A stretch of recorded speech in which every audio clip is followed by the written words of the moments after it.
So before we begin, I just want to let you know that if you're a musician who records their own music, this is the absolute best time in history. With tools like MIDI drums and amp sims and inexpensive DAWs, you can achieve amazing 100% professional results right in your bedroom, garage, or even living room. The downside is so many people make the same mistakes over and over and over again when using these tools. And this is why I've put together a MIDI drums and amp sims production checklist. In this simple, straightforward PDF guide, I outline the common mistakes that we all make when using MIDI drums and amp sims and how to remedy these issues and get right to achieving better results within your home studio with the gear you currently have. The PDF guide is absolutely free and you can download it right now by clicking the link below in this video subscription.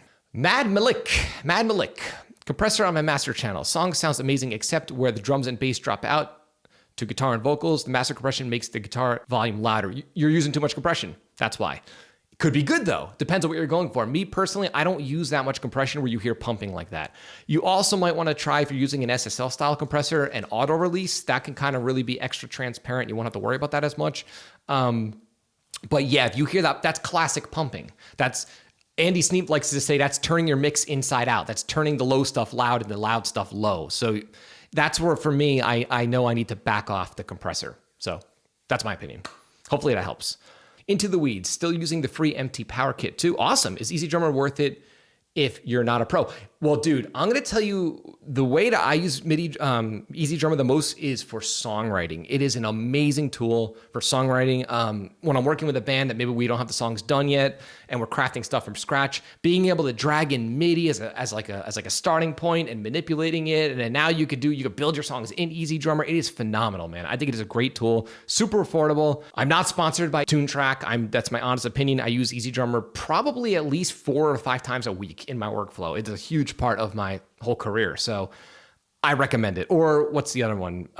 Superior Drummers is in the same league, even better. But I don't even use Superior Drummer. I just use EZdrummer. Okay, so 21st Century Sin. That's a cool name. When you export EZdrummer stems and import into your DAW, which parts of the kit do you send to a bus for parallel compression? Excellent question. Do you have more than one drum bus for the whole kit, for example? It depends on the mix. My most common way of doing it would be I would have a drum bus for just the shells, so everything minus the rooms and cymbals, and then I could use parallel compression on that drum bus. It's very simple and straightforward. Sometimes if it's a mix that I want to be a little more dynamic and I don't want to use parallel compression, I will use an overall compression across all of the drums, including cymbals and rooms, just very lightly. And then if I'm really going, and I'm doing this more actually, what I'm about to share, if I'm really going old school and I really want the mix to sound open, and I do this with live recordings, I won't use any bus compression at all, just tape saturation. The reason why I do that more with live recordings is because obviously live recordings aren't perfect. They're not supposed to be. They're humans playing. And when you make things overly punchy and pumpy, it brings out a lot of the inconsistencies that are naturally in human beings playing. So in those cases, I just use tape saturation. So those are my 3 methods. But the most common one for a really, really super produced metal, modern metal track, I will have a drum bus with just the shells, no cymbals, no rooms, just so I can really smash the heck out of it in the parallel chain, and it won't affect my cymbals. You could also use sends and send less cymbals. You could do it a million different ways. There is no right or wrong. Those are my approaches. Castle Ultra! Our collab video will be dropping on Monday. 90% of third-party plugins are a gimmick. I spent thousands just to go back to primary stock plugins. Dude, I learned this as well, man. I interned at a studio back in college, and I also worked out of a pro studio. And, these guys were using so many stock plugins. I was like, wow. So I guess I don't need new stuff. Also mixing in the box. And we're going back to 2006. A lot of the mixes were in the box that I thought were on a console, and they sounded so warm and so juicy. It's amazing, man. The technology is so good now. It all comes down to your own skill at this point, honestly, and your knowledge and all that stuff. Okay, Vedran, how important is saturation in a metal mix, and in what tracks would you use it? Dude, hugely, hugely, hugely important in any mixing that has to do with music. Here's why. Throughout the history of audio, we're talking the past 100 years, right? I don't know, maybe more than 100 years.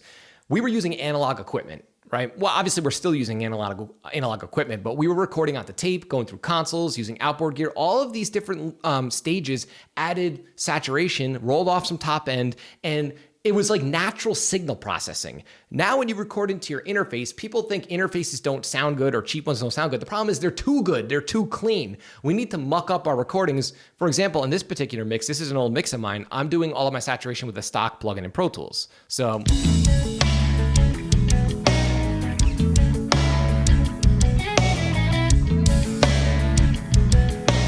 check it, check it, check it.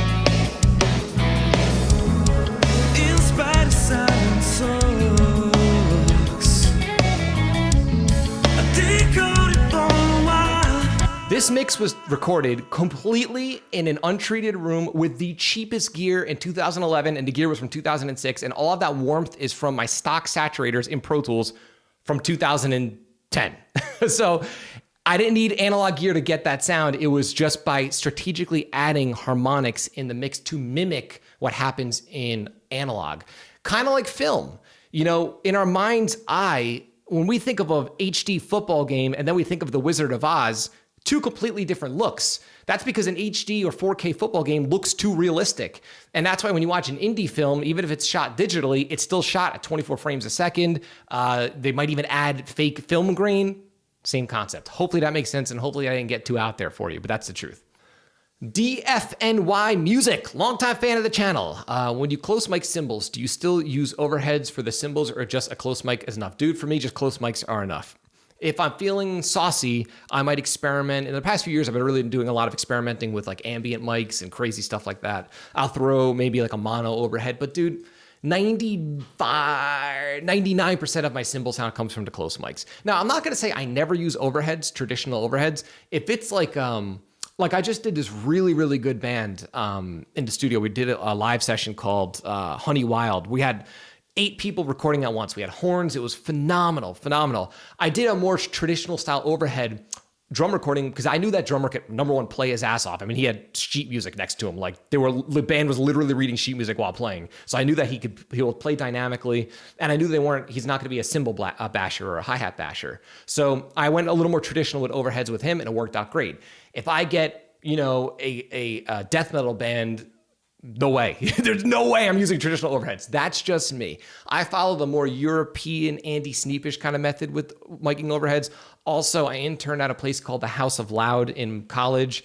And the producer, Dan Corneff, I remember looking at his miking setup, and I noticed like, wow, he places his mics a lot closer than I do. And I learned from being there how he mics his cymbals, and that it's changed the game. I've done videos on this in the past, and I'm going to continue to cover this topic because still people will hit me up saying, my hi-hats are killing my mix. My snare is too loud on my overheads. And a lot of times, most of the time, it's you're not miking your cymbals close enough, right? Or you're not considering the mic placement. Mic placement is infinitely more important than microphone choice or your interface. That's the truth. In other words, technique over gear. Rant ended. Okay, so Steve, blackaby. Which EZdrummer expansion packs would you recommend that offer some versatility across metal, hardcore, punk? Dude, I only use one for the most part for metal, and it is the Metal Machines pack. Dude, I think I bought that in 2011, and I'm still using it. There you go. I'll sometimes blend in my own samples with it, but you know what it is? What I like about it is the rooms sound great and the cymbals sound great, and I've never needed more. I don't know, like, I'm the kind of guy, it's like when I have the tools I'm comfortable with, until something comes along that knocks my socks off, I'm going to keep using what I'm using, right? So there you go, the Metal Machines kit. Okay, Vedran, forgive me, I cannot pronounce your last name. You say, you're asking, how do you know a mix is finished and is good enough for mastering? Highly subjective. When it's due, to be honest with you. You know, that's why deadlines are good. You know, if I had infinite time to finish a mix, I will literally take infinite time. You know, when you have a release date, or you promise your band members, or you're working with a band and they have a release date, that is a good thing, because then you have to get the mix done. It is normal to never be 100% happy with your mix. Again, there are guys out there that have won Grammys that are still following this same type of mentality. So for me, when it sounds balanced and I'm happy with it overall, and I know that the band is happy, for me, that's the most important thing, is that the band is happy and they're proud of it, then I let it go and it's done. Or if I'm mastering it, which I usually am, I'll master it and we'll call it a day. For me, I actually master it as part of the mix. So when I send it to the band, done is done. But if we are using another mastering engineer, then I'll just send him the pre-mastered version until we're all happy with it. There's no like, oh, I can't tell you if it subscribes to this formula or it checks these boxes, you're good, because that doesn't exist in reality. If that were the case, then there would be a simple hand guide that you could download and it tells you how to mix and you're done. It's way more of an art than that.